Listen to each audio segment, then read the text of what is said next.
Assalamualaikum warahmatullahi wabarakatuh. Kelas 8, berjumpa lagi kita dalam pembelajaran daring dalam rangka belajar dari rumah ya. Semoga kalian di rumah tetap semangat, tetap belajar dari rumah. Ini karena ini bukan libur, tapi ini adalah tetap belajar, tapi suasana kita tidak memungkinkan untuk bertemu secara langsung deh. Jadi hari ini kita belajar via online ya.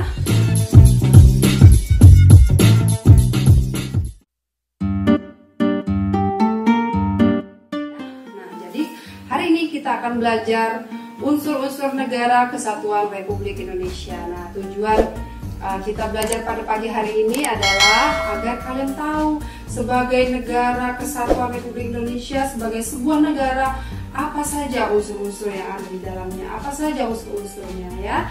Oke, langsung saja kita mulai.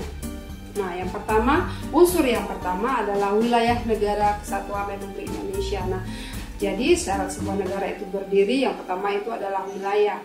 Negara Indonesia merupakan negara kepulauan atau archipelago, yaitu suatu negara yang terdiri atas gugusan pulau-pulau sebagai suatu kesatuan. Jadi archipelago ya.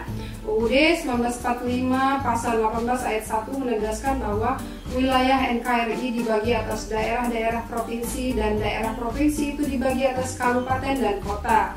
Yang tiap-tiap provinsi, kabupaten, dan kota itu mempunyai pemerintahan daerah yang diatur dengan undang-undang.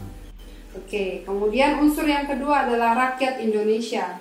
Rakyat dalam suatu negara terdiri atas penduduk dan bukan penduduk Indonesia.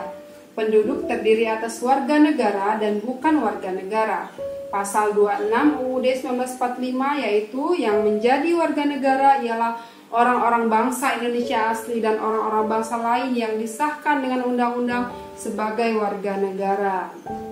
Ya, penduduk ialah warga negara Indonesia dan orang asing yang bertempat tinggal di Indonesia.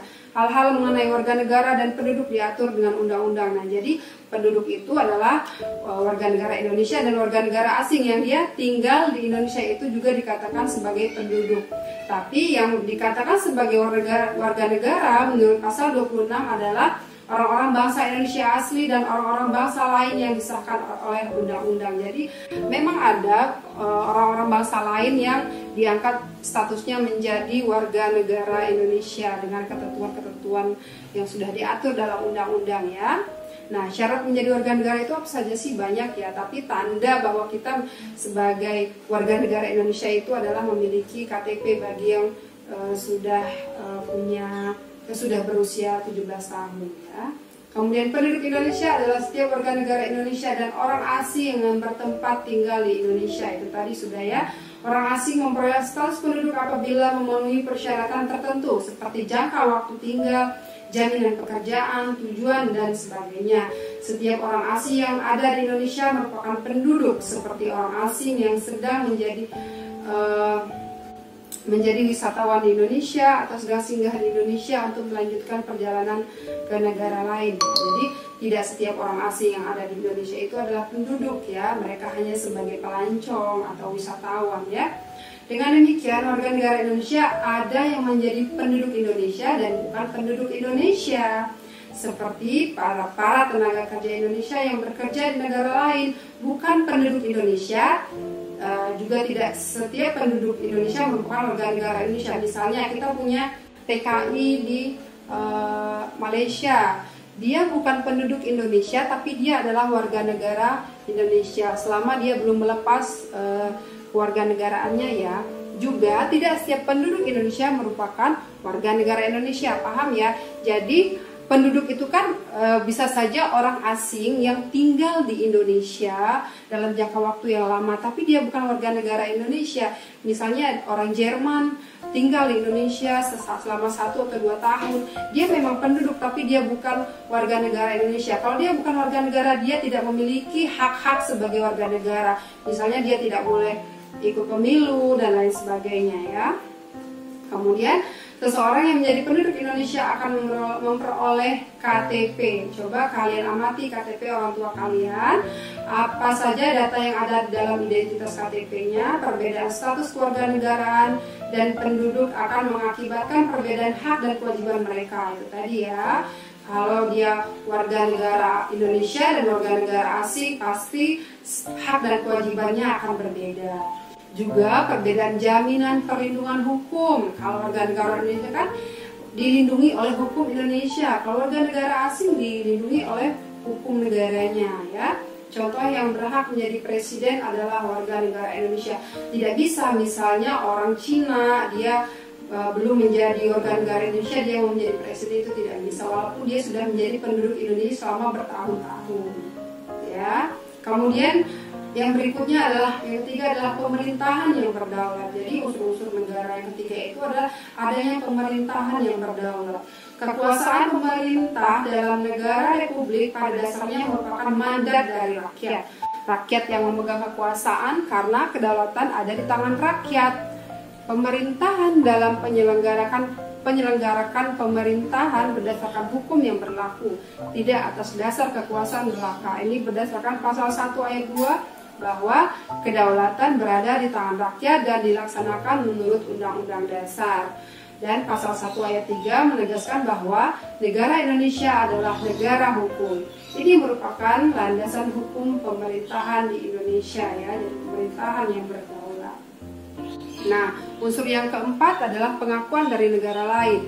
Pengakuan dari negara lain sebagai unsur deklaratif berdirinya suatu negara diperoleh oleh Indonesia dari Mesir pada tanggal 10 Juni 1947. Jadi negara pertama yang secara deklaratif mengakui bahwa Indonesia itu ada, merdeka, adalah negara Mesir pada tanggal 10 Juni 1947 yang kemudian diikuti oleh negara lain secara bilateral. Perjuangan untuk mempertahankan kemerdekaan dilakukan Indonesia baik secara fisik maupun non-fisik, yaitu diplomasi. Diplomasi itu perundingan, ya. Salah satu wujud perjuangan diplomasi adalah memperjuangkan memperoleh pengakuan dari negara lain. Puncak pengakuan kemerdekaan dari negara lain adalah saat Indonesia diterima sebagai anggota Persatuan Bangsa-Bangsa atau PBB pada tahun 1960 sebagai anggota yang ke-60. Ya, jadi itu tadi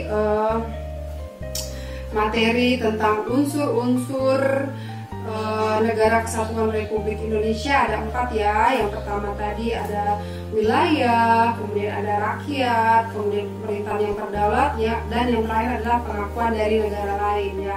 Itu saja materi kita pada hari ini, tidak banyak, ya, agar kalian bisa fokus mengerjakan belajar. Jadi ada sesuatu yang kalian dapatkan meskipun kalian belajar dari rumah, ya.